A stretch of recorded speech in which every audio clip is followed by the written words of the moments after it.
It sucks to be a white American. Now hold on, give me a chance, let me explain. I want you to think of the kind of person who would put on a White Lives Matter sticker on the back of their Ford pickup.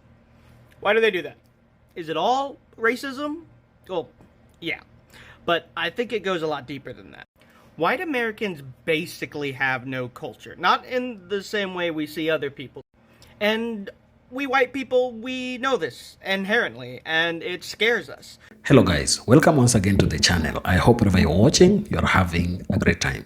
Now, I came across a video that is quite interesting. It's about a white guy speaking about the challenges they face for being white. He says that there are a lot of guilt that they suffer from, and therefore sometimes it puts them in a precarious situation where they don't know what to do. They don't know how to react. For example, he says that being white already makes you have the skin tone of those who are perceived to be oppressors.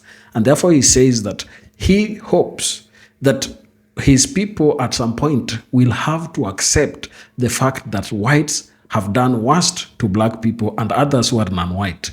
And that is why he says that many white Americans know that they are weak as a people and they have used systems to make themselves strong, but this has never worked in their favor. It is quite an interesting listen that I want you to listen to and the reactions that followed this clip. Take a listen to the clip, then I'll come back with my commentaries in the end. Let's watch. It sucks to be a white American. Now hold on, give me a chance, let me explain. I want you to think of the kind of person who would put on a White Lives Matter sticker on the back of their Ford pickup. Why do they do that? Is it all racism? Well, yeah. But I think it goes a lot deeper than that. White Americans basically have no culture. Not in the same way we see other people. And we white people, we know this inherently, and it scares us. We know we have our regional cultures. Our cities, our sports teams, and families all give us our regional culture, but being white basically means nothing. Or generally, at least nothing positive. White people throughout American history are almost always seen on the side of the oppressors. Not all white people, but most of us. And this sucks to learn. It's even harder to internalize. And it's why white people usually don't accept this, because it makes us feel a deep sense of guilt. I think it's why white people say nonsense like, I can't be racist, I have black friends. Sure, you probably don't see black people as objects, but you're refusing to accept the role our people have had in their oppression. That guilt we feel is our responsibility for the actions of our ancestors. It's why white people refuse to say that black people deserve reparation, because it admits our guilt. But black people deserve reparations. It just makes sense logically. You can sue someone for scratching your car, but black people can't sue the American government for the enslavement of their people. My people are arresting and deporting Mexican families from this country. Think about that. We are telling people that they are not allowed on the land we stole. Let's go a step further. White people stole a sacred land site from the people indigenous to this land and then carved 4 white people's faces on it, most of which were slave owners. I mean, Mount Rushmore is a place that we look at and we're like, oh cool, giant faces. But to other people, it's a giant form of oppression, and admitting that and coming to terms with that sucks. We suck, dude. My people really and truly suck. Not all of us contributed to this oppression, but we are all a part of it. And this will mostly sound like virtue signaling. It will mostly sound like, look at how rough we are. But there is a reality to admitting this guilt and being honest with it. Because white people are afraid to do this. And we're afraid to admit it because my people are weak. White people are weak. We have power we have given ourselves and put down the cultures that are stronger than us because we know that we're weak. If white Americans were oppressed the same way black, native, or Mexican American people are, we would crack like glass. Our culture and identity as white people is so meaningless that we do everything in our power to keep other people down so that we don't break from having someone else on top. I think that's why you see white Americans championing white pride, not just out of ignorance or racism, but it's because they are scared. They're scared to come to terms with their guilt, scared to admit they're wrong, and terrified to acknowledge that we may have all the societal, economic, and political power, but as a people we are weak. But this isn't the way it has to be forever. I have hope that one day my people will finally take responsibility for what we have done. I hope that we'll collectively accept our role in the oppression of our non-white brothers and sisters and finally take action. And it will take the action of us white folks. It's not just non-white people that have to fight for their rights. It's us too fighting for them, because our cross to bear is being born white.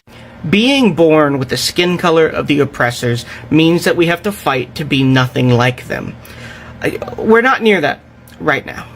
America is in a tumultuous stage where it very much does not feel like white people are acknowledging where they went wrong. But I want to have hope, and I refuse to accept that one day justice won't prevail. Collectively, we can all shed the shadow of oppression and share this place together. And that's the message I want to end with. I want to be hopeful that one day oppression will be something taught in history class, something that we don't have to see ourselves in. That's what I hope. Anyway, I want to be optimistic in the end. Anyway, that's it. Thanks. Systemic racism. I don't feel any white guilt. I don't feel any guilt, hereditary guilt. I feel guilt for things I've done in my own life that have been wrong. I feel guilt sometimes for my actions towards other people, which are not as generous as they could have been. I feel guilt about my own life. I feel no hereditary guilt, and nobody else should either. Nobody else should either. You are not guilty because you are born white any more than you are guilty because you are born black. It is a totally neutral thing. It is the place that you start from. Nothing is built into it. So what had happened is that too few people have been willing in recent years to say what I just said, which is a straightforward thing. No, there is no such thing as white guilt. We will not have you pretending that there is. We will not have you pretending that there are. What's the latest pathologizing terms? We've had white tears. We've had white women's tears. We've had missing white woman syndrome given to us by MSNBC when a woman was killed by her boyfriend, both of them white, and this unbelievable racist huckster in America said this is missing white woman syndrome. That people actually just are kind of against people being murdered by their boyfriends. They don't like it. This isn't some fringe movement. This isn't just Ibram X. Kendi not talking in some silo. This is the chairman of the Joint Chiefs of Staff, Mark Milley, saying to Senate and Congress that he wants to look into white rage. There's no such thing as white rage. There's no such thing. Just that there's no such thing as white tears or white guilt or anything else. No such thing. And if you do think there's such a thing, then play it the other way around. Say you're interested in black rage. Say you're interested in black tears and that you want to taunt people when they're black and they cry. How dare people talk like this? They would never do it about anybody else. And it's high time they stop doing it about white people. It's absolutely reprehensible and disgusting. Should white people, or Brahmins for that matter, feel guilty? You see a lot of stuff on the internet. White people do better. These directives don't help. When someone behaves in a racist or discriminatory way, when someone becomes a fascist, it's because they're deeply wounded inside. The only solution is to heal. Not accusation, healing. When you heal, your behavior will change automatically. Second, the survivor's guilt is the other form of guilt that's very, very common among liberals. It's, why am I privileged and they're not? And you hear this rhetoric all the time. Now look, about 2 years ago, a close friend of mine killed himself. And for 2 weeks, I was in hell with him. I was making myself suffer because of survivor's guilt, like I was in that room where he died. Until I realized, how is this helping anyone? It's not. In fact, the best weapon against fascism and the darkness that is now enveloping the world is joy. It's the joy that creates a light, and that light can dispel the darkness over time because everything begins in the mind. Everything begins outside. Guilt is punishing yourself. It's sticking a knife into yourself, which increases the aggregate unhappiness of the world and helps nobody. And guilty people are very dangerous because they're in pain, so they hurt others even. Racism is hidden from white people in America. So I've been making a lot of videos about race over the past little bit, and because of that I've had a lot of conversations with white people over racism in America. And something they have all said when they disagree with my points is they act like racism is a thing of the past, or that they're isolated incidents, not racism as a whole. And from their perspective, I understand why. How could a racist country have a black president? How could a racist country have rich black people? If a black person can rise to any level in American society, then how are we racist? You all aren't willing to let it go and want to be the victim. And so many of them said this that I started to realize that this was a taught response for white people. And I think I've probably said the same thing before. So I started to look into this, and I learned something. The systems of racism in this country are designed to be hidden from white people and to keep white people colorblind. And it works exceptionally well. In the 50s and 60s, you would have to be literally blind and deaf to not see racist systems in this country. But today, you could go your whole life as a white person thinking American racism is a thing of the past, and that's exactly what the people in power want you to think. And it's in part the fault of white people who choose to remain ignorant when presented with the facts, but they're also victims of a system that rewards complacency.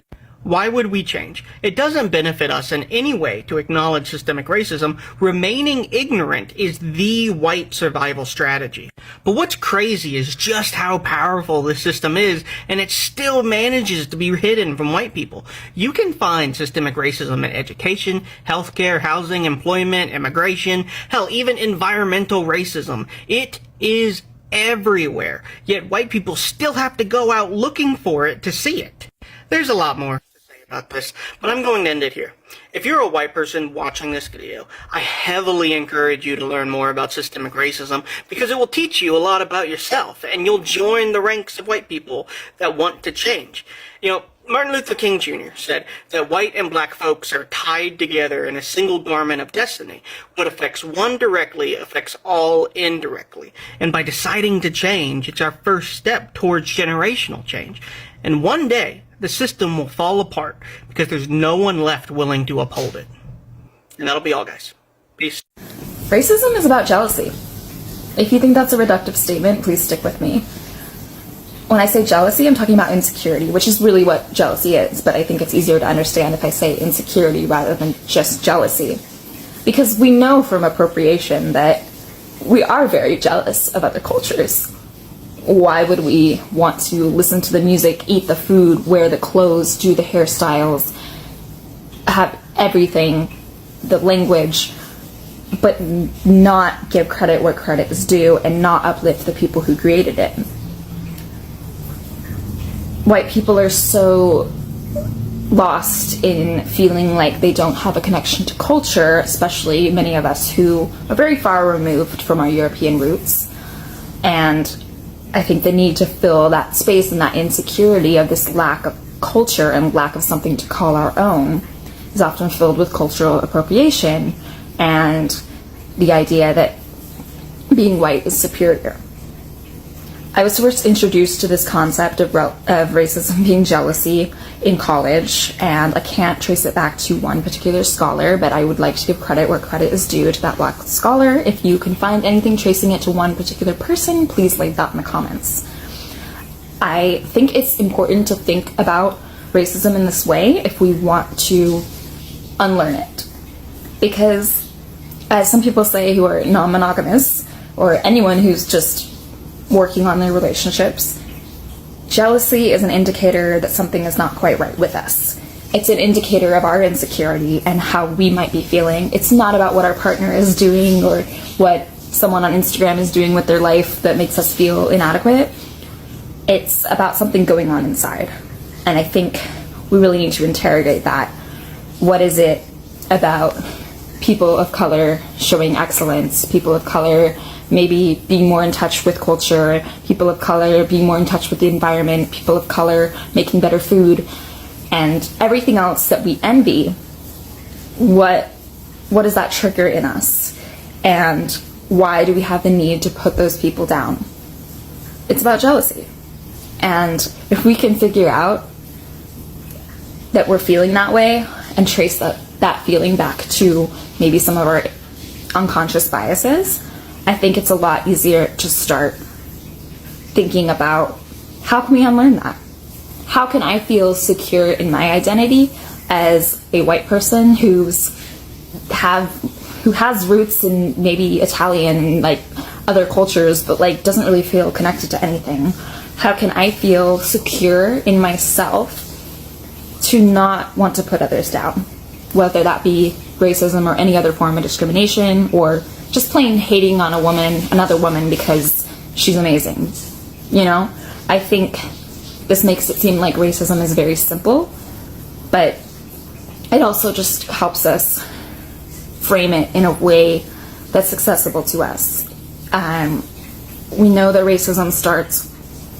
dismantling racism starts with individual work, and personal growth is all about thinking about the hard things about yourself and the things and parts of yourself that you don't like. And jealousy is one of those things. No one wants to be jealous. It's an awful, awful feeling. And we don't want to admit that we're jealous. And we shy away from that, but it's something we can interrogate, and I think that is going to help us go a long way. Anyway, just my thoughts. Happy Juneteenth. I hopefully will speak about this more coherently in the future. Yeah, Black Lives Matter. White guilt is lazy and emotionally corrupt. And before anyone comes swooping into my comments, literally no one is saying that white people should feel guilty for being white. No one is saying that. So before you run in here talking about how you don't feel guilty, people try to make you feel guilty, blah, blah, blah. Nobody said that. Nobody said that. Stop it. But white guilt does show up when you try to act like a savior. It also shows up when the people that you're trying to be in solidarity with tell you that you're not doing a very good job, or that you have caused harm in some way, or that you're not doing the work in the way that you think you are or should be. And then you get mad about it and you weaponize that guilt and that feeling of shame or anxiety or indignance, whatever it might be for you, but you weaponize it and throw it back on the community that you say you care about. That is what I mean by it's emotionally corrupt. There is no true foundation for where your feelings and your projections are lying other than in your own self and your own inability to be self-reflective. You can't, on the one hand, feel bad about racism and other systemic oppression, then do literally nothing about it or within yourself to change that, and then feel upset when people tell you that you're doing things wrong or that they don't trust you. So learn how to deal with your feelings. Learn how to deal with shit, because otherwise you're morally bankrupt and abusive. Racism. Let's talk about it. I'm married to an African man. I've been married to him for 14 years. I get so many dirty looks from African women. We were just at the store last night and we were having a great time. Go and get some yummy fruits and we were vibing, right? All of us were just having so much fun. I got so many shitty looks from just absolutely gorgeous African women. A long time ago, I would just make myself smaller and just kind of walk away. But I'm checking out and I'm paying for my stuff, and this woman is staring so hard into my soul. And I see her and I feel her energy coming to me, right? And I just reach around and I grab my husband and I hold on to my husband because it's my husband, okay? And that's what I get so sick and tired of, because if he was a white man, he would be my husband. He's an African man. He's still my husband. I've gone through the struggles with him. I've grown up with him. He's my man. And I look at her and she does this whole eye roll and goes, "Oh, big thing, okay?" I got so pissed off. So I looked straight back in her eyes and I smiled. I smiled at her like she was my best friend. And she dropped her eyes, dropped her face, and looked down because she knew what she was doing was wrong. And I am not making myself small anymore. This is my family. This is my husband. And I'm not giving him back to the community. And I'm not doing any of that bullshit. I'm so sick of racism. And I'm sick of it on both sides. I'm sick of white people doing their weird shit. I could not make this shit up if I tried. I just cannot. And I need you guys to stay with me because this is probably going to blow your mind as much as it blew mine. So I had this patient, and this patient was extremely drowsy. And there was nothing that she was taking that should make her that drowsy. She was just like, I cannot hold my eyes open. Like, I am so drowsy. So I started questioning, are you taking anything that you are not prescribed, like vitamins, supplements, anything else, anything that you have changed in your diet or your life? And she says, no, not really. She's like, the only thing I take is melatonin. And I said, okay. And I said, how often are you taking melatonin and how many milligrams? She said, I take it about 4 times a day. She said, I think those are 10 or 20 milligrams. She was like, but I'm trying to get the highest dose. She said, so I can get a really good tan before the end of the summer. And I said, huh? And she said, yeah. She said, the higher the dose, the more you're going to tan. And I said, what are you talking about? And she said, she was like, the more you take the melatonin, the more you're going to tan. She's like, I'm trying to get up to the highest dose. And I was like, I'm not sure what you're talking about. And I was like, but I hope you're not taking melatonin all day and all night long. And she said, well, yeah. She was like, because she said, I would rather just take the pill than lay out in the sun. And I said, take the pill? She was like, I can see now you don't know what you're doing. I said, ma'am, I'm trying to understand what you are saying here. And she says, I'm taking the melatonin. She was like, because I don't want to lay in the sun. I said, so you're taking melatonin to tan? She was like, yes. She was like, because that's what black people have in their skin. And that's it. I about fell out. I don't like, what the fuck is she talking about? And I'm like, ma'am, I think you mean melanin, and baby, you can't buy that in a bottle. I'm like, what you are taking is a sleep aid, and that is why you are so freaking drowsy. And she looks at me like I'm totally stupid. Like I have no fucking idea what is going on.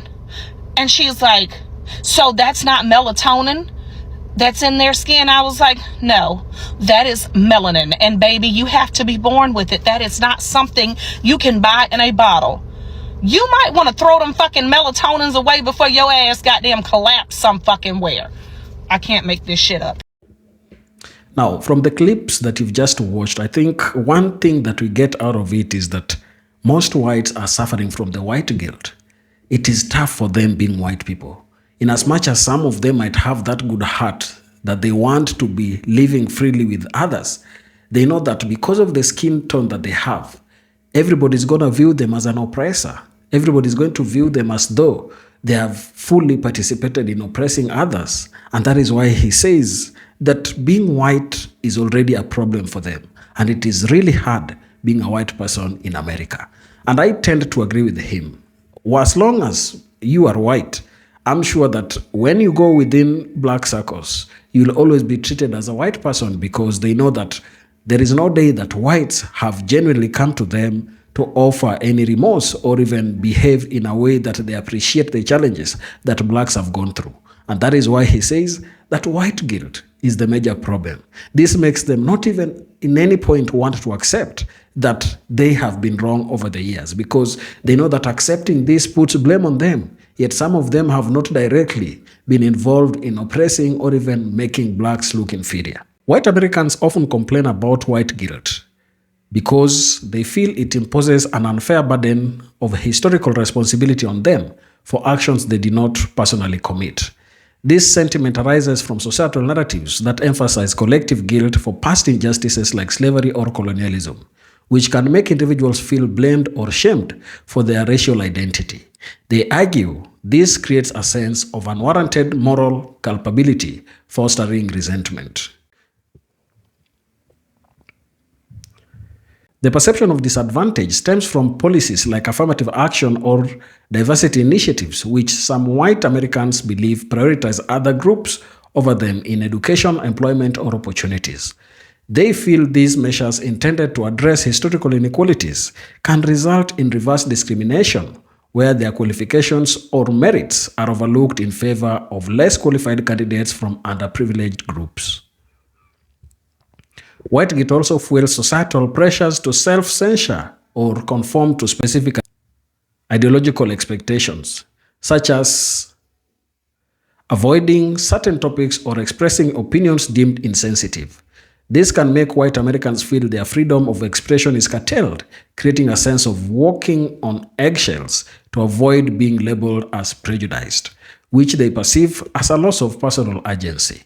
Additionally, some white Americans feel alienated by cultural narratives that frame whiteness as inherently oppressive.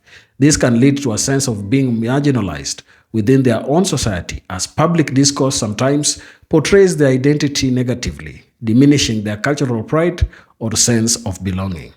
Finally, the expectations to constantly acknowledge privilege or engage in performative acts of allyship can feel like an emotional tax.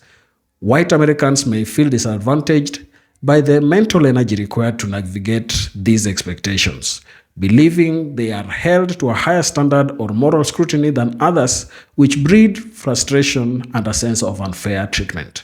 So if you look at the entire video and how the guy has just explained it, it is not easy for them.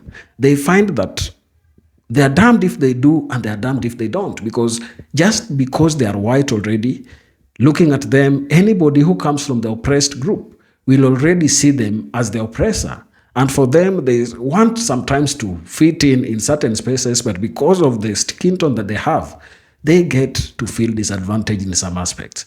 I believe that this is something that will be sorted with time, because as time goes by, if blacks, for example, ever get reparations, I think that will be a point where new discussions will begin about the existence of blacks in America and how various discriminative policies have worked against black people. Because when affirmative actions work effectively, then this claim of historical injustices will take a backseat, as people will be fostering to look at their growth and betterment of the society at large.